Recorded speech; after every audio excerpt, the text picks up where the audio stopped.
Hello guys, good afternoon. তোমরা সবাই কেমন আছো? আশা করি সবাই ভালো আছো, আমিও ভালো আছি। তো আজকে একটা তোমাদের সামনে ছোট্ট মিনি ব্লগ নিয়ে হাজির হলাম। আজকে মিনি ব্লগটি হলো ইকো পার্কের মধ্যে যাওয়া।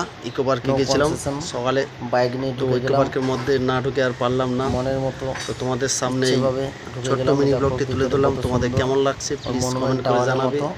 এই দেখো ছোট্ট মনুমেন্ট টাওয়ারের মতো, যেটা আমেরিকায় যেটা আছে, ইকো পার্কের মধ্যে এত আমাদের মনোরম পরিবেশ পশ্চিমবাংলার মধ্যে ইকো পার্কের মধ্যে বানিয়েছে। এত সুন্দর, এত বড় ঝিল, বাপরে বাপ! আর ঝিলের মধ্যে বড় বড় মাছ, সত্যি দেখে এত ভালো লাগলো। আর এই যে রাস্তাটা গেছে, এই রাস্তাটা পেরিয়ে গেলে মাঝখানে একটা রিসোর্ট টাইপের বানানো আছে ইকো পার্কের মধ্যে।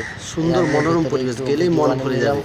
তার মধ্যে সাইডে আমি একটু দাঁড়িয়ে একটু ভিডিও বানিয়ে নিলাম। তো বন্ধুরা, তোমাদের কেমন লাগছে আমার এই মিনি ব্লগটি প্লিজ কমেন্ট করে জানাবে। আর যদি সম্ভব হয় একটু শেয়ার করে দেবে। ততক্ষণ যেন টাটা বাই বাই। এই মনোরম পরিবেশ তোমাদের দেখালাম, আবার দেখা হবে ছোট্ট কোনো মিনি ব্লগে। Tata bye. ততক্ষণে যেন টাটা।